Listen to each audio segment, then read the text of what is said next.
So we have Advait Joshi joining us as the moderator. We have Akash Goenka, Buildings and Urban Cooling Specialist at NRDC India. We have Dhruv Jain, Director of Green Tree Global. Prasun Pandey, Lead Cooling at CLASP. And Yogita Miriala, Energy Transition Consultant at SE for All. Over to you, Advait, to lead us through this session. Hello, everyone. Thank you for joining us for this session. We have been given a mountain task to engage the audience today right after a fantastic lunch. And I hope we sort of meet that expectation as well. My name is Advait Joshi, and I'm from Clinton Health Access Initiative. In India, we are known better as William J. Clinton Foundation. Just to give you a bit sense about who we are and why health organization is sitting in a cooling conversation. So for the last 2 decades, we have been working on health problems, looking at how we can strengthen public health systems. And naturally, as you see in the backdrop of climate change, growing heat is a serious impact on human health. And that is where our interest really sits, at the intersection of climate and health. Over the past 2 decades, we have been working very closely with the national and state health ministries to strengthen health systems. We work very closely on implementing various market shaping programs, and our interest in the heat stress space really stems around the fact that there are a large number of ACs that will come into the market as we expect. By 2050, the air conditioner market is expected to grow up to 1 billion units. Today, we are sitting at around 15 to 18 million air conditioners being sold, and that rapid growth of about 15% CAGR will not just increase the household penetration of air conditioners, which is roughly about 10% today, to close to 40%. What this really means is for the fact that more and more air conditioners get plugged into the grid. Most of the air conditioners that are bought today, close to 70% of them are lower energy efficient devices. And as Indians, we love to make use of these devices beyond the life of it as well.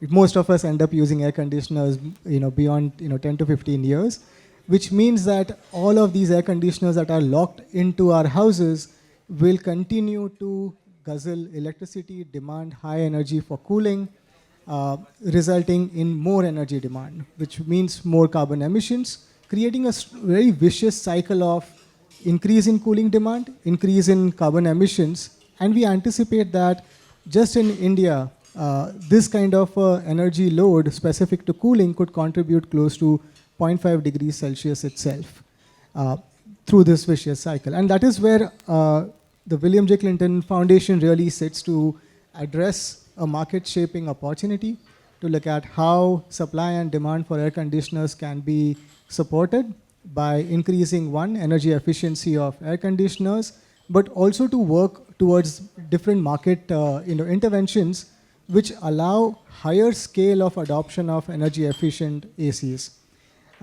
And that's where the team from WJCF really comes in, but does not work alone. We work with some of our partners over here on various different issues, and that's what we'll try and also talk about, of different market interventions which allow us to scale these interventions by keeping consumer at the center point of it.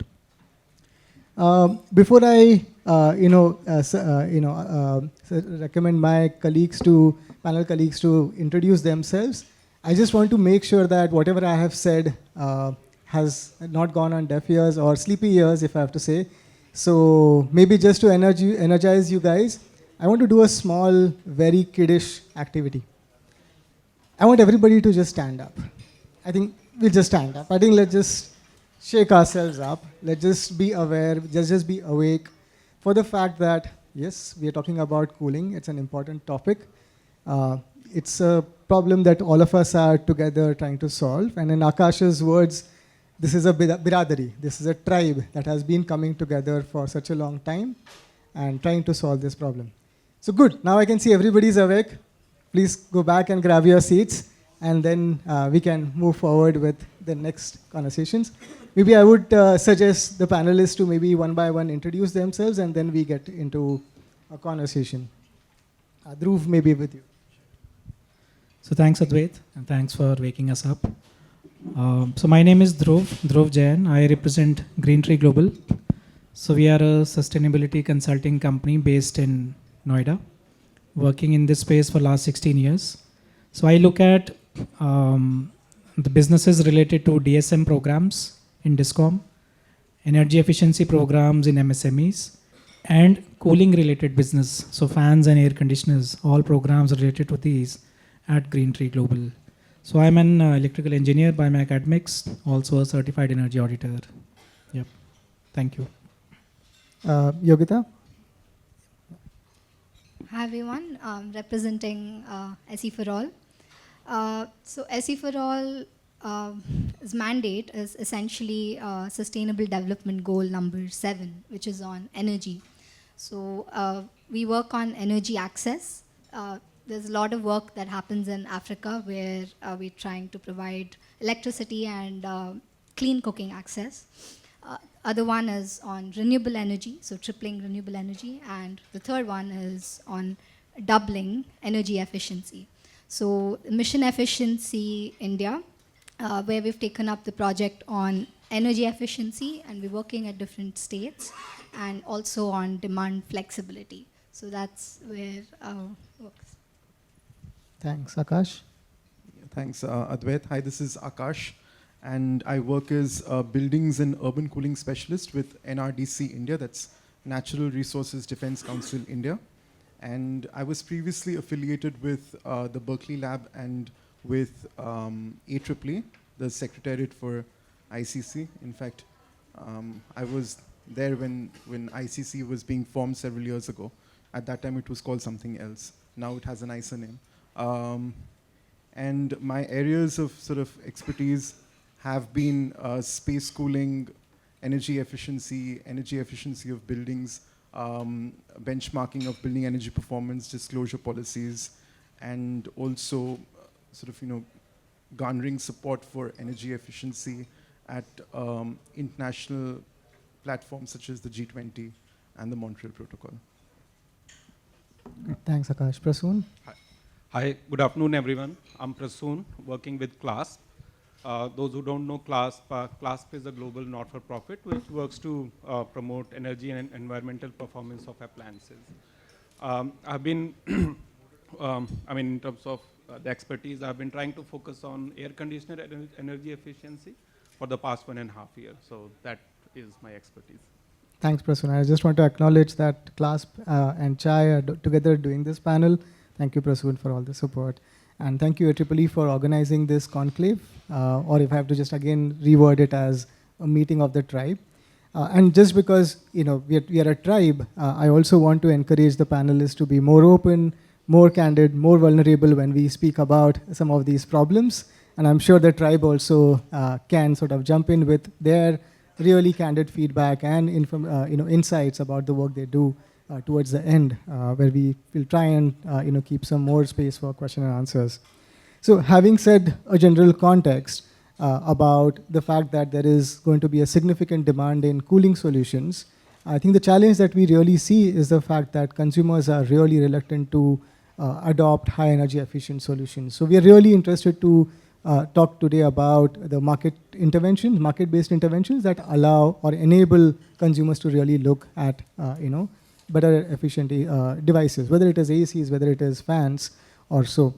I think a main problem that we all see today is for the fact that even in 2025, this summer, as the temperatures go up, and it's an early summer for us, we are expecting that the total peak load in India will go up to 250 megawatts or so. And that continues to create grid vulnerability at a higher level. For example, just in Mumbai and Delhi, the largest cities where air conditioner penetration is high, plus there are many old air conditioners plugged in, we anticipate that the peak load will remain anywhere between 40 to 60% higher. And I think that's where maybe we can start the conversation to say, if nobody. It is definitely utilities and discoms who have a very strong incentive to really participate and look at how we can reduce this cooling load. And maybe Yogita, I could start with you. I'm really keen to understand, how, from a utility perspective or from that institutional point of view, how do you really see the work that SE for All is doing to reduce this load? And of course, how does it look at from the cooling perspective as well? Yeah, thank you. Well, we've all established the importance for cooling and how rapidly it's growing, but it's always fun to give numbers, so I'm going to give you some more data on it. So globally, around 1.1 billion people are at high risk due to lack of access to cooling, and around 3 billion people are at medium risk. So from this people who are at risk, around 1/3 of them is actually from India. And as India grows and we try to satisfy this cooling demand, it's going to be challenging, especially when the new appliances that we're buying, if the current trend continues of purchasing these inefficient appliances, is going to be very challenging. And already we see that during the summer months, during the peak hours, it's becoming difficult for discoms to meet this peak demand, especially because the peak demand occurs during the evenings, and the major contributor to this demand is from residential air conditioners.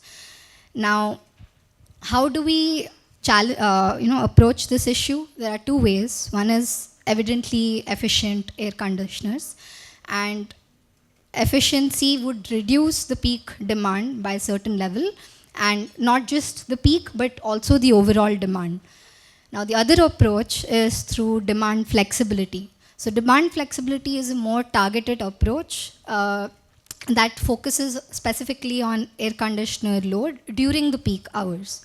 So here is where we are working right now.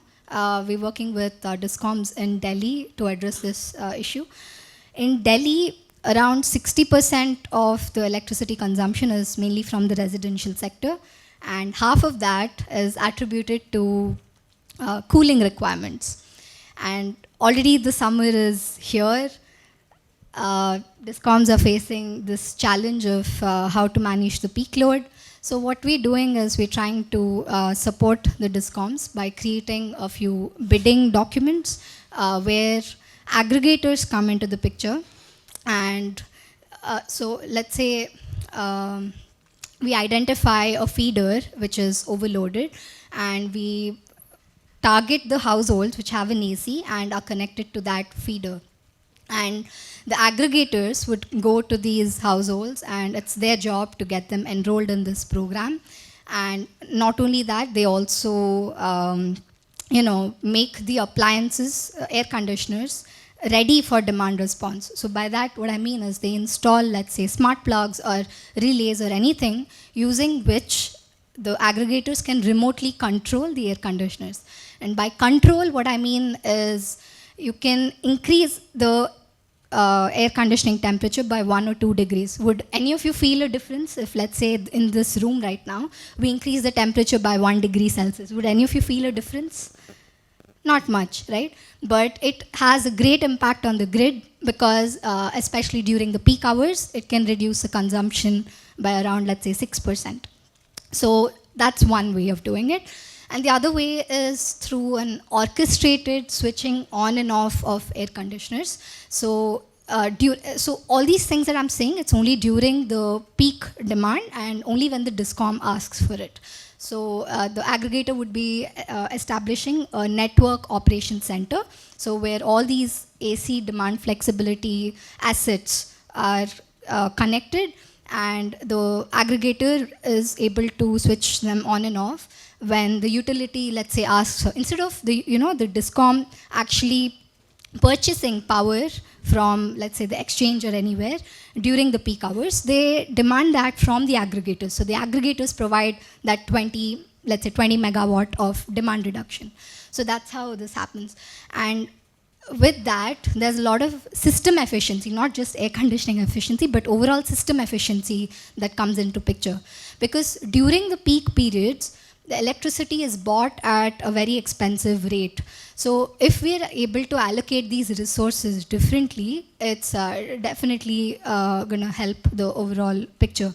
And so it's going to help not just the utilities, because they're able to purchase it at a lower cost, but also the consumers, because the consumers are, they have incentives such as bill reduction and stuff. So yes, so this is where it's going to be, this is where we're working, and we hope to see some sort of difference in this. Great, thank you so much, Yogita, for sharing this. And it's very interesting to hear that such demand response programs are being reciprocal, consumers are being reciprocative to it. I'm sure there are similar programs that are being targeted at other energy efficiency devices beyond air conditioners as well.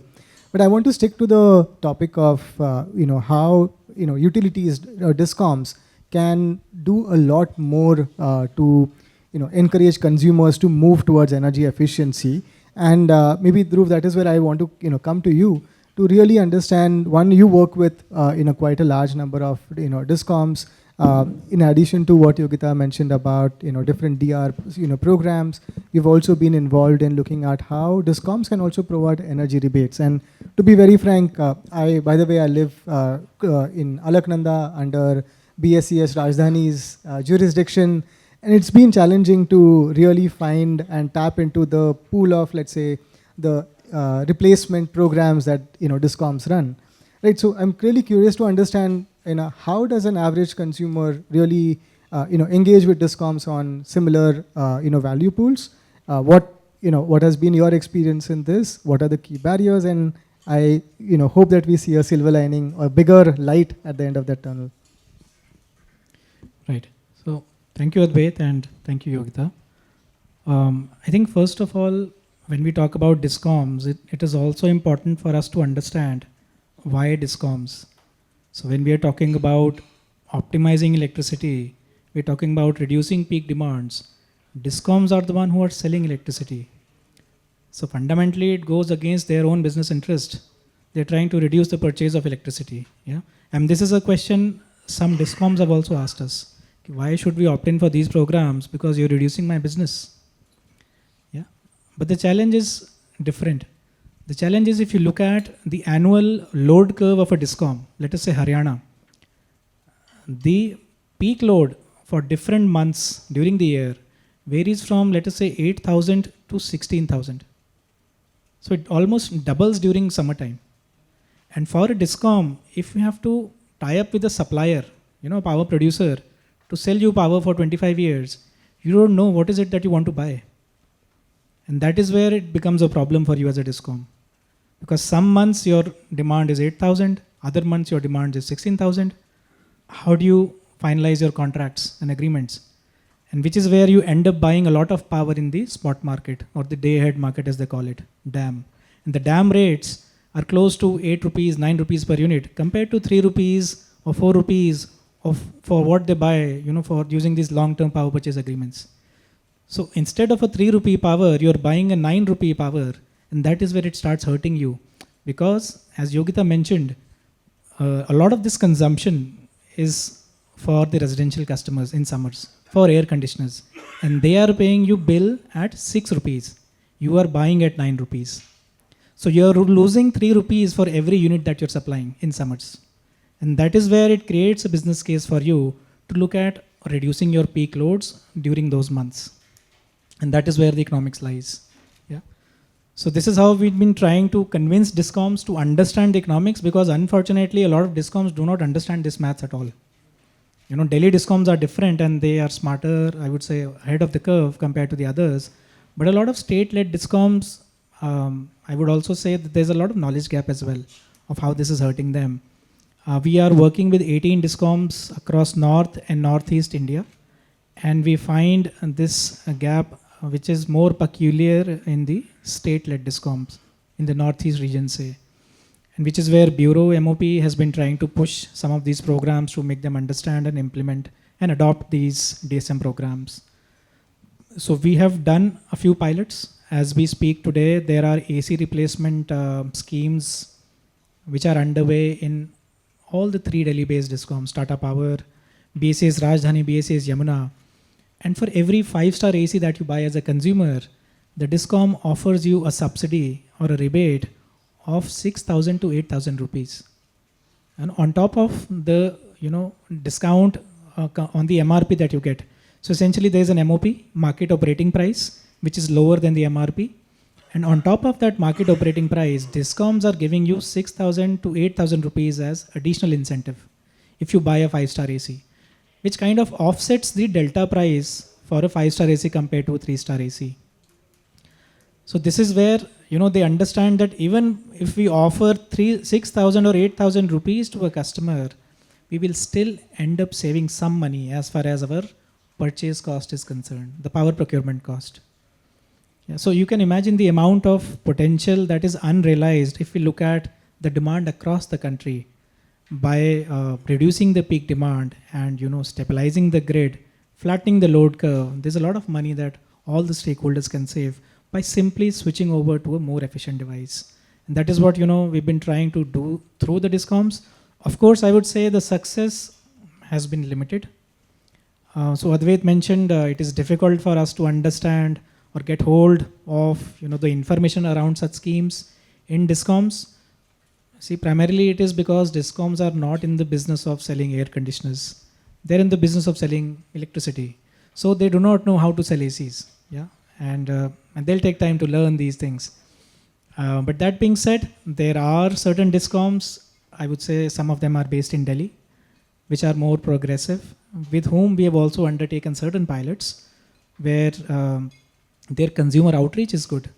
I would take an example of Tata Power here in Delhi. Every week they go out, organize camps under an initiative called Urja Arpan. Every week they go out into residential areas and their job is to make the customers aware about efficient devices, offer them the best prices and push them to switch. So the kind of customer engagement that we've seen at some of these DISCOMs is tremendous. So the customers know the DISCOM, they trust the DISCOM, and DISCOM has been able to get a very high amount of, let us say, customer engagement in some of these programs. And that is where I think a lot of work needs to be done together with the DISCOMs to bring them up to this level where they're able to engage with the customer and pass on information about this program. In the past, unfortunately, when we've had such AC replacement programs, even for a modest target of, let us say, 7,000 ACs or 10,000 ACs per year, in a DISCOM which has 20 lakh customers, they've not been able to sell this. Their numbers have been, let us say, close to 2,000 or 3,000 per year only. Whereas we sell annually, around 1.5 crore ACs or even more than that. And still the DISCOMs are not able to sell because they've not been able to communicate to the customer, because that is not something that they have been trained to do. And that is where the challenge lies, in making sure that we work with them as partners and take this message to the customers. So this is a win-win for both the DISCOM and the consumer. Great, thanks Dhruv. And I think if I have to just add to it, it's also a great win for a manufacturer or a retailer, primarily because they are able to go back to existing customers who have been using air conditioners, and probably they have now looking at higher bills to be paid on a regular basis, and this is an opportunity for them to actually make use of a discount to buy the expensive 5-star air conditioner, right? I'm calling it expensive because 60 to 70% of the market today buys the cheaper one, which is the 3-star, and the delta, as you suggested, is somewhere around anywhere between 8,000 to 12,000 depending on brand to brand. Now, it actually creates a very interesting question in my mind, is that there is a very clear incentive available. There are so many consumers of air conditioners today, and it will continue to grow. And Prasoon, I want to come to you, but maybe after I come to Akash, because I think we are moving towards a conversation where we want to really talk about, how can we deal with this whole replacement of AC as a problem. But Akash, in addition to, the DISCOMs offering a discount for replacement, we are aware that typically OEM also offers on top of it a discount, for a replacement. There are scrap dealers who are also ready to offer, certain amount of discounts. We know that even retailers are ready to offer some amounts of, not a huge amount, but 1 to 2,000 rupees of discount when somebody wants to replace their old AC with a, let's say a 5-star AC. I'm curious, why isn't consumer biting this excellent opportunity to really move from 3-star to 5-star? Discounts are available. Today, if I say that, okay, I'm giving away my phone for a 50% discount, I'm sure people will want to come and just buy an Apple phone or any other phone from the store, right? So I'm not sure where is customer not really finding it exciting. And Akash, you've done some work on consumer centric programs and work as well. It'll be great to understand how you see this space. Thanks. Thanks, Advait. I sound different on this mic. Okay. Anyway, right. So no, I don't have the answers to your questions. Maybe there are answers in the audience, but I want to kind of invoke a few things and maybe sort of hopefully get you involved as well. What, according to you, is the awareness level for the Bureau's energy efficiency labels in India? Do you know? I mean, maybe with show of hands, how many people just know of the star labeling program? Like, just say a number. If you know it, just put your hand yeah, up. just say it. I mean, just say it. Yeah, say out of in percentage terms. So you said minimal. No, I'm asking what is the awareness level of the Bureau's star label that you see on air conditioners and other appliances?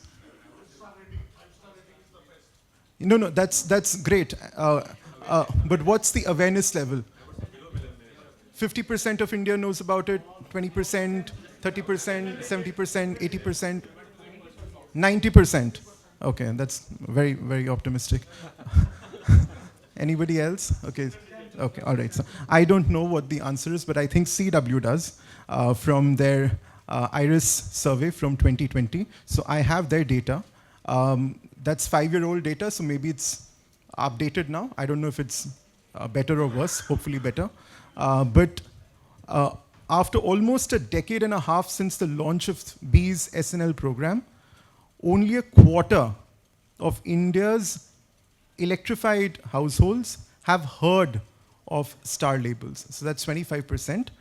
And if we break it down to sort of rural households and urban households, 1/5 of rural households and 2/5 of urban households are aware of BEE's star labeling. So all I'm trying to say is that there is sort of massive scope of improvement just in terms of increasing awareness levels, right?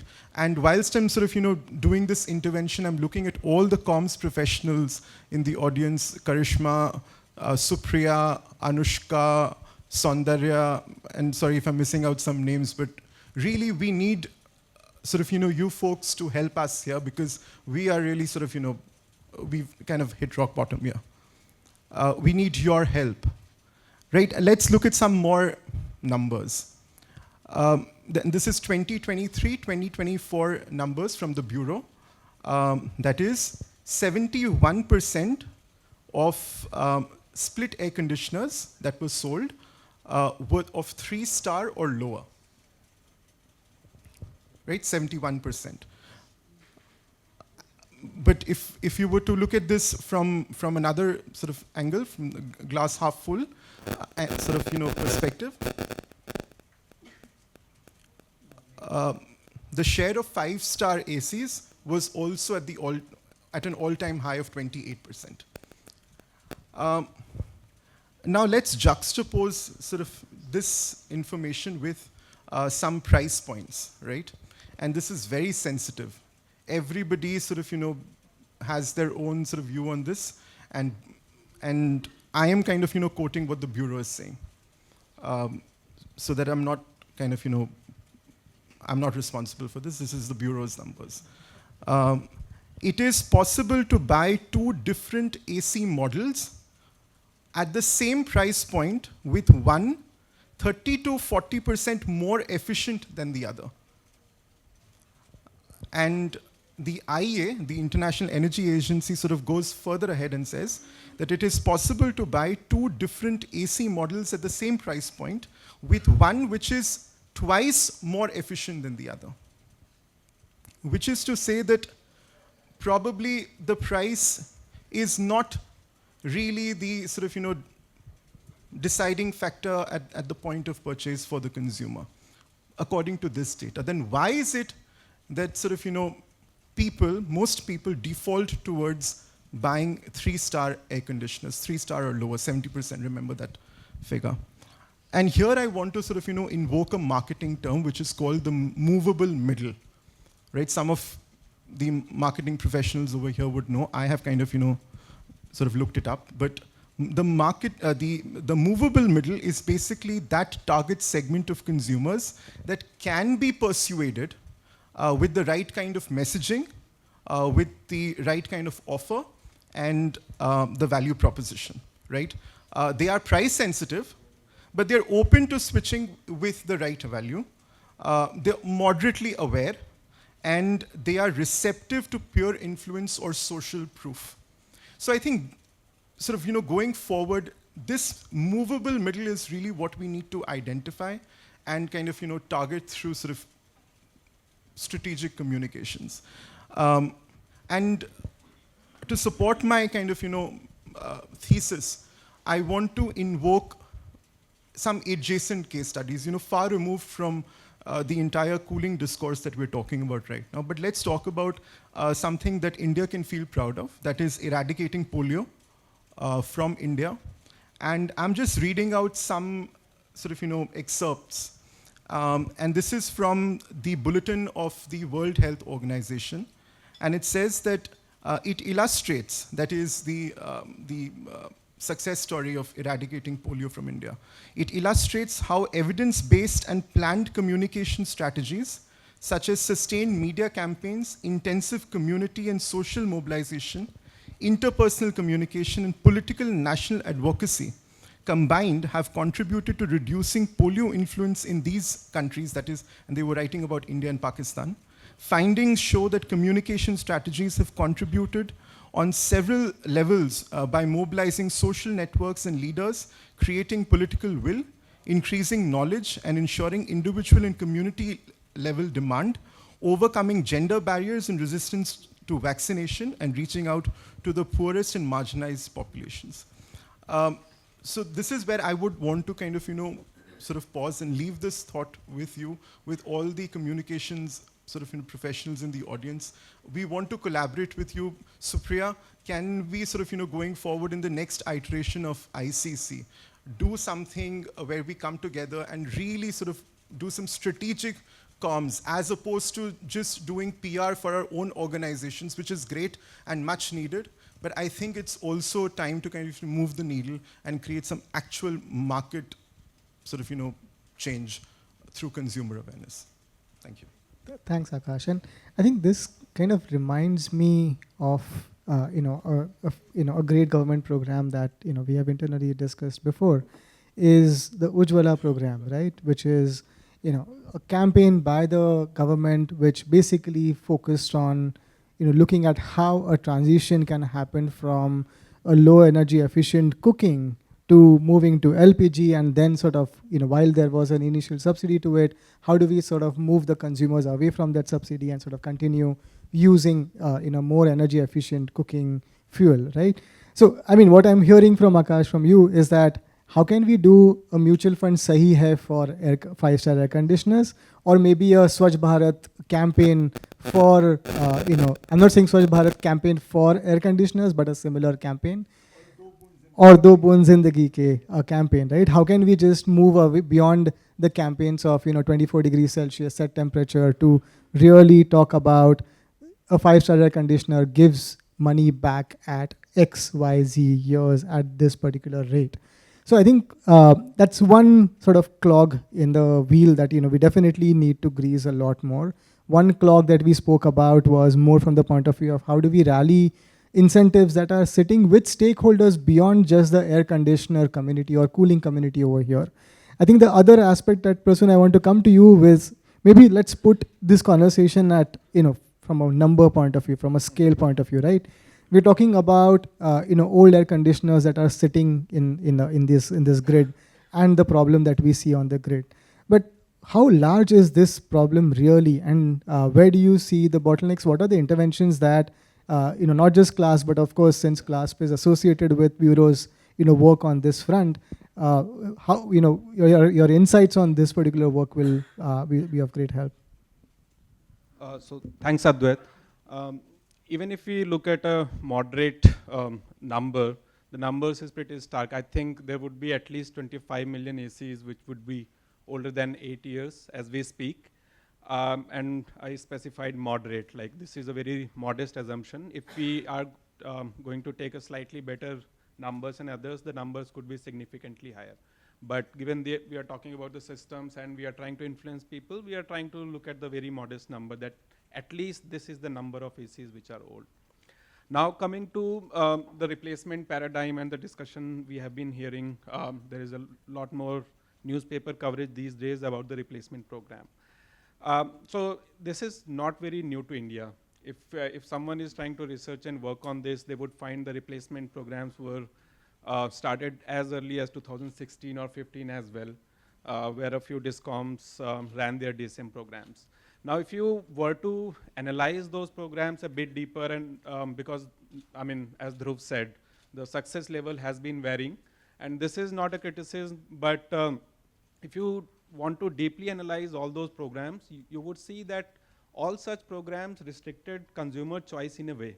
They could only buy certain listed models or brands which were made available through discoms. And if I look at from a very consumer-centric perspective, I would never like to go to discom's office. And it is probably true for almost everyone else as well. So the end-of-line vision for making these programs work is probably something like you try and tie up with retailers, or you run a large program wherein consumers can take in their old AC, and at the storefront itself they can get a new one. There is a certain minimal documentation, and then they could avail those incentives or whatever rebates they are supposed to get. And I think if you look at certain newer models, so for example the LPG subsidy, or the PM Har Ghar Surya Yojana, I think they are trying to get into that mechanism wherein you register using Aadhaar.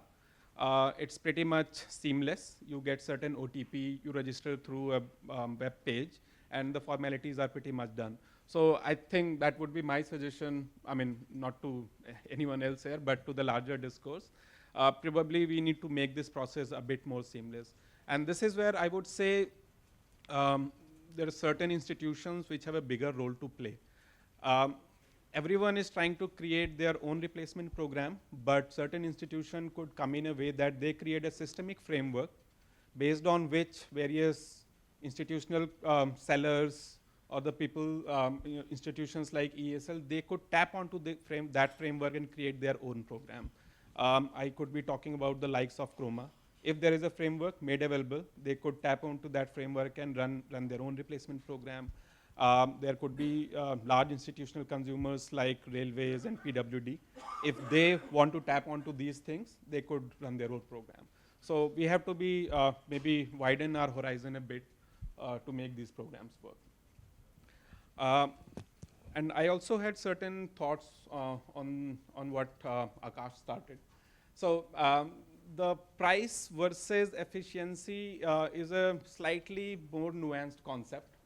I should disclose that I had tried to develop my own analytical model to analyze AC's efficiency and price.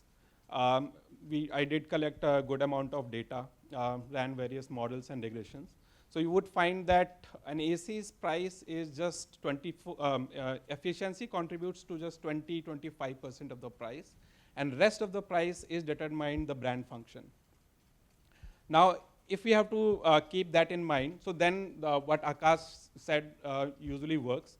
A lesser known brand might be making available their 5-star AC at 35K, but a well-known brand might be hitting at, taking it as high as 60 or 65K. And also there's a lot of, I would say, product distinct features that are put in that also take up the price. So if an AC is IoT enabled, air filter, but just 3-star, the price could be 60 and 65. So the point is, what we need to push forward is like we should have certain base models across each brand which are just prioritizing efficiency, and then we again the consumer choice we then make them available a lot many other choices as well. Great, thanks, Prasoon. And I think what I correlate from what you said is that it's almost similar to what has happened in the banking system, right? I mean, all of us know that in India there was a large group of citizens who were unbanked, and over the last few years there's been a significant push to just get them into the fold. And one such base product that was created was a zero account balance account that you can go and open, and every bank had a very mandate, and kind of links back to Akash what you said, which is if each bank had to do this on its own today, it wouldn't have happened. You need a more centralized, more focused, targeted strategic communication around getting people to understand, one, there is a base 5-star product that you can transition to instead of buying it's a low efficient but maybe cheaper, little bit cheaper product with all of these discounts and solutions available. I'd also like to talk a little bit about the work that we are doing on a similar line, but bringing in a few other stakeholders as well. We spoke about discoms, we spoke about OEMs, we spoke about communication parties, we spoke about retailers. I think a key area or a stakeholder that we as a community needs to also start influencing is the financial folks, banks, credit card guys, even NBFCs, who are increasingly expanding their consumer lending towards products such as air conditioners. Today, air conditioners sit across as a consumer durable loan. When you go to a retail store or through NBFC, the market for consumer durables is growing at the rate of close to 26% CAGR. It is expanding more than at the rate of how ACs are being bought. So naturally, there is a tendency for more people to go and buy an air conditioner at a cheaper upfront price by through equated EMIs of maybe 0 to 6 months. But today we don't really have those people in our tribe. We don't really have financiers who come and also talk about questions such as why should a 5-star air conditioner get better interest rates? Like for example, if I have to go and buy and go to, let's say any large retail store, the first conversation that I have with a retailer is which AC, which brand, which capacity. Then it comes to energy efficiency, depending if my pockets are deep or not. And then it comes to, okay, how do you want to buy it? Do you want to buy it through credit card, direct payment, whether it is through an paper-based loan? If you're able to flip this conversation and say that, okay, for 5-star, maybe for replacement, your paper-based loan amount or EMI for 6 months is exactly the same as a 3-star's EMI, then as a consumer, I'm immediately looking at the sticker price and looking at, okay, 3-star and 5-star at the same price, right? Why shouldn't I then go for a better product? And then think about, rest of the mechanisms behind it to make that work. Today, I think that consumer-centric approach is largely, missing. And Chai is doing some work around this with, our partners over here. We're little over halfway mark of our, not even little over, close to coming to the end of it. But I think a lot of our conversation right now has been around, replacement ACs or the old ACs. And Prasoon, just to pick up from the data that you shared, what I understand is that, while we have a, sitting market of, 12 to 18 million old ACs that can be replaced, that today the market is only able to replace close to 10 to 15% of this as we grow forward, right? So today it is about 12 million, 18 million maybe, something like that for 8-year-old ACs. 10% of it is being replaced. But by the next 5 years, this stock of old ACs is going to go up to anywhere between 25 to 30 million air conditioners, with still a really small portion of it changing. So, I mean, what I'm trying to come to it is that we're still talking about a small piece of the pie. The bigger piece of the pie is each of us are also going to buy new air conditioners without having something to replace. And I'm really curious to understand from our panelists, there are some benefits available for replacement, but what about all of those new buyers, if I have to call them, who would want to buy a air conditioner? They don't have an option. They don't have those benefits as of now. How can the current benefits that are available for replacement can be expanded to a first-time buyer as well? Maybe Dhruv, I could start with you, and would love to hear if there's a Discom angle to it as well.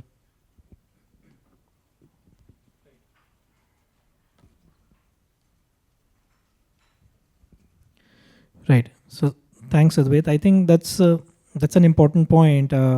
Most of the programs of air conditioners, and even these days, we are seeing certain new news articles last week or so, where we've been reading that Government of India is planning, a large-scale AC replacement program, where they are going to offer consumers certain incentives if you are giving in your old ACs and buying a 5-star ACs. So the inherent assumption that a Discom makes is, when an inefficient AC goes out of my system and an efficient AC replaces that old AC, that is the only way I am able to curtail my demand. So the point of looking at new ACs and incentivizing the purchase of new ACs under the DSM programs runs kind of contrary to the view of or the objective of the DSM program itself. Because under the DSM program, what we're trying to achieve is a reduction in the peak load.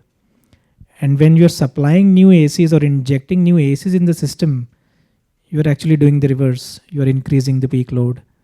And which is where I think Discoms have, or even the regulatory commissions have, difficulty in understanding how does this help my objective. Rather than reducing the peak load, I'm increasing the peak load by injecting new air conditioners into the system, which is not completely true. Why? Because if you look at the air conditioner adoption today, close to 10% across India, compared to ceiling fans, which is close to 90-95%. But I think it is projected by 2030, the way the heat is rising, the temperatures are rising, and the affordability is rising, and the financing options are getting available, the penetration of ACs is going to go up from 10% to 30%, which means a 3-fold jump in the next 5 years in the penetration of air conditioners. Which means definitely there is a need to look at how we also incentivize for first-time buyers or for buyers who don't have an AC to replace. How do we push these customers towards 5-star air conditioners? Yeah, because I think all of us, I think somebody in the panel shared the data, 71% of air conditioners are in the 3-star category. And we need to change that scenario. See, one way to do that, and what Bureau does that, and I think we must appreciate for what they've been doing this for years, is to revise the standards altogether. So what is a 3-star today becomes a 1-star tomorrow, and what is a 5-star today becomes a 3-star tomorrow. So automatically you are shifting your entire population to the standards. Even if you as a consumer have a mindset that you want to buy 3-star, Bureau plays smartly in the background and they change the standards. They bring 5-star to the level of 3-star. So effectively you are buying what was a 5-star yesterday, even though you feel it's a 3-star AC. Yeah, that is something that the government is anyways doing at a policy level. But what is it that we can do also at our level? And maybe from a Discom perspective, it is interesting to note that Discoms normally do not allow for replacement programs without an old AC going out of the system. However, last year we did one pilot.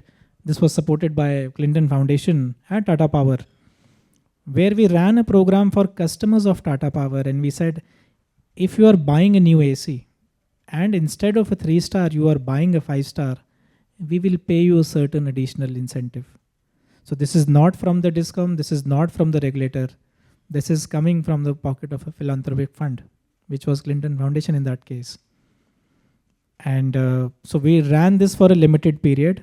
I think, of course, if somebody is offering you a lower price for a better product, most consumers would jump at it. And I think that is what we also realized. And our objective of run this program is not to make consumers dependent on incentives, but it is to create a concept, or let us say a POC, a proof of concept, where we can go to the regulator tomorrow and say, "Ki boss, let's not just look at replacement programs, let's also look at people who are buying ACs without having something to replace." Because ultimately these users are going to buy ACs. Regardless of whether you may offer them subsidy or no, they are going to buy an AC, and that load is going to come into the discom for sure. There is nowhere it is going to go. Nowhere else it is going to go. What discom ke upar hi that load is going to come tomorrow. So why not also look at these people and look at ways to incentivize these people along with the replacement customers. So let's look at both cases, people who have ACs to replace and ACs to those do not have ACs to replace. So I think that is what it was a limited attempt from our side to create that evidence for discoms across India and for regulators across India to also consider schemes for incentives where these replacement products are not given in by the customers. So how successful we have been in doing that, I think time will tell. Based on our program, Tata Power moved a petition with DRC, and they have in fact asked for subsidies for both type of customers, those who are offering old product and those who are not offering an old product. So the order is awaited. It can come in any time, maybe this week, maybe next week. And based on what the order is, I think that will basically decide how successful we have been in creating that benchmark in this direction. Yeah. Great. Thanks, Dhruv. Prasu, Nakash, Yogita, if any thoughts on, I know we are almost close to time, so maybe one last thought on, is there something that we can do for the fresh buyers or first time buyers so that they can buy a 5-star or a better energy efficient AC than the normal one? Probably in the discussion in AC replacement and AC manufacturing discussion, we probably don't talk much about the electronic waste. But India now has EPR mechanism, which essentially makes manufacturer pay for managing the e-waste. Now, one of the ways of introducing those kind of incentive is like, if you make the consumer commit that once the lifetime of AC is done, and if they are going to give back the AC to the very same brand, maybe probably certain upfront discount could be given. And I think Germany or somewhere in EU, this type of pilot has been implemented. It could have been, it may be a full-scale program, but I understand it as a pilot. So if, say, for example, you buy from brand A, but you commit that once the lifetime is passed, I will give this back to brand A only. So that future benefit could be passed on right now. Obviously, the EPR framework needs to be much more strengthened for that to happen, and probably a better CRM or consumer tracking mechanism needs to be implemented by manufacturer. But this is probably one way we could look at it. Great, and that can be implemented to all the new ACs that are coming in. Yes, and India has a good framework actually. So the EPR framework is already in place. So for example, if any manufacturer has manufactured 100,000 tons of AC in 2013, right now they are obligated to recycle 60% of that volume. It's just that the program lacks traceability as of now. So manufacturers can meet those targets just buying any scrap.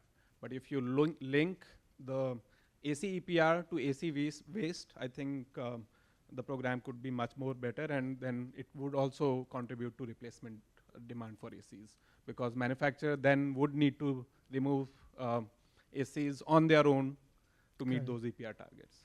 That's a great example. Akash, any last thoughts on this?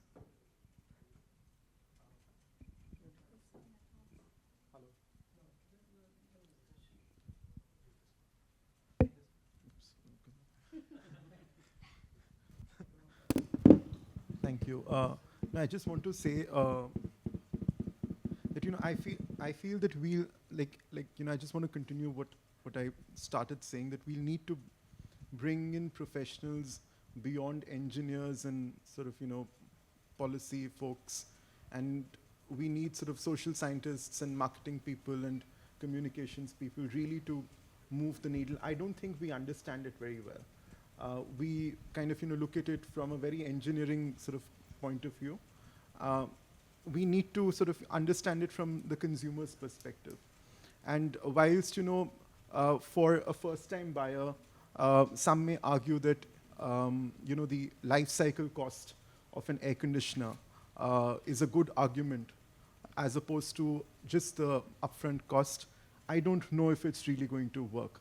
In fact, I was just doing some reading up last night, and there is a study by ACEEE where they say that never try to sell energy efficiency using the life cycle cost, which is quite contrary to what kind of we keep hearing and saying in gatherings such as this. So, and Prasoon mentioned that energy efficiency only contributes to that much, and then there are sort of other sort of features and frills and color and IoT and air filtration and several other things that come in.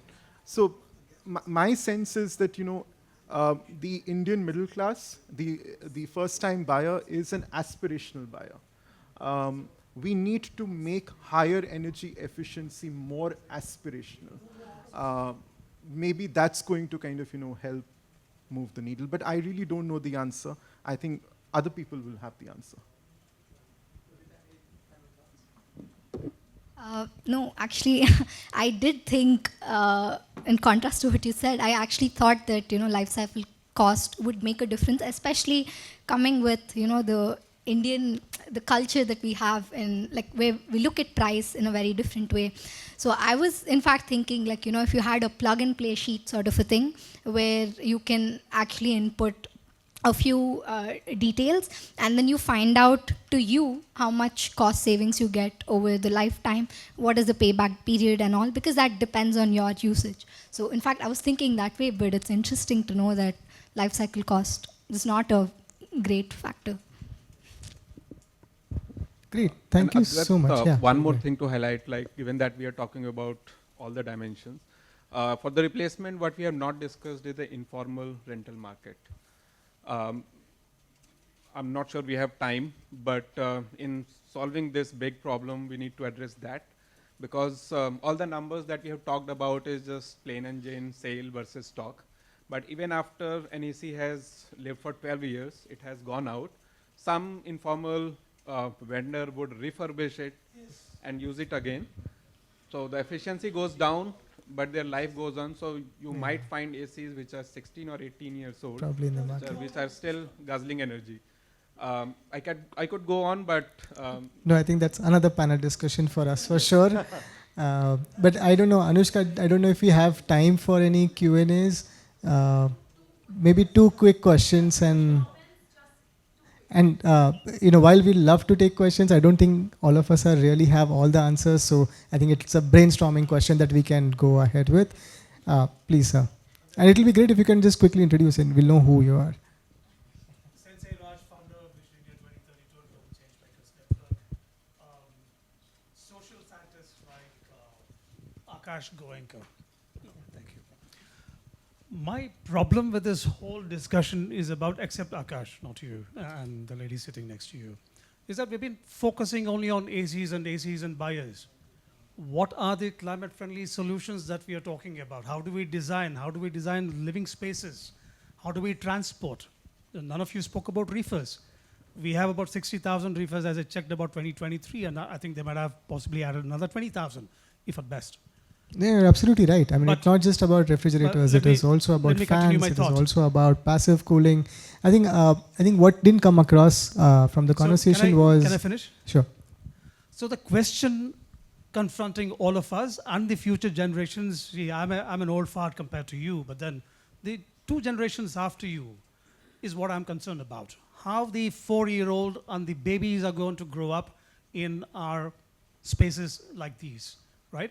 And how the impoverished are going to grow up without the AC. So let's keep the conversation inclusive and say how we're going Absolutely. to keep the cooling solutions in R&D. We talked about IoT. We talked about consumer patterns. So let me introduce something called responsible consumerism.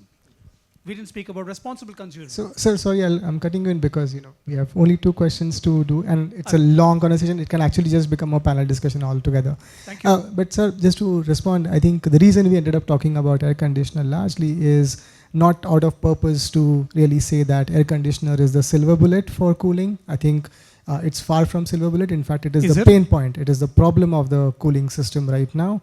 I think there are far better energy efficient cooling solutions available out there, especially integrating passive cooling into it. I think there are great efforts going on district cooling.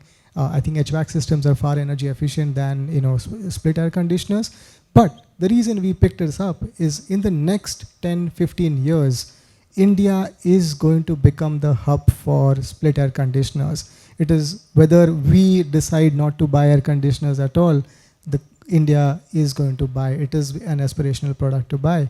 It's a problem of immediate now, which definitely needs to be talked about. So, and I completely, align with you that it's important to talk about responsible consumerism.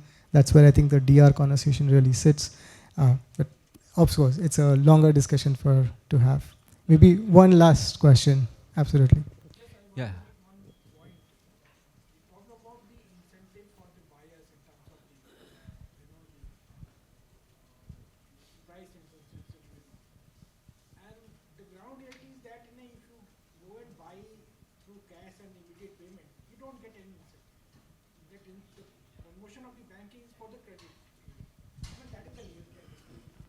Absolutely agree with you. And that's why the question, the last one for us was, what are we really doing for first-time buyers? What are we doing for fresh buyers? Sorry, sir, last question. Yeah. I don't want to impose on the other panelists' time as well. So one last question, please be very crisp and brief. Yeah, surely. Hi, I'm Ramneek from Habitat India. So it's not a question, it's just a suggestion. In sync with what you guys said, especially Akash said, I think the win has to be the communication win. Because I remember when I bought my first bike, I was in college. And I still remember the punchline: fill it, shut it, forget it. That was Hero Honda. I still remember it. So I think if we can have a communication win, or that is something which can strike the customer really well or the consumer really well. Absolutely. Thank you so much for the suggestion, and thank you for being engaged. I think all of us have been extremely brave to be so alert right after lunch, and thank you once again for accompanying us on this one. Thank you. And thank you, Advait, for moderating this, and to Chai and class for organizing this panel. Thank you. Thank you everyone for this important conversation, and thank you especially for bringing in the role of communication. We all know how important it is, and it is lovely to see it given its due in this room full of technical experts. Thank you so much. Yeah. I would like to once again thank Clinton Health Access Initiative and CLASP for co-curating this session.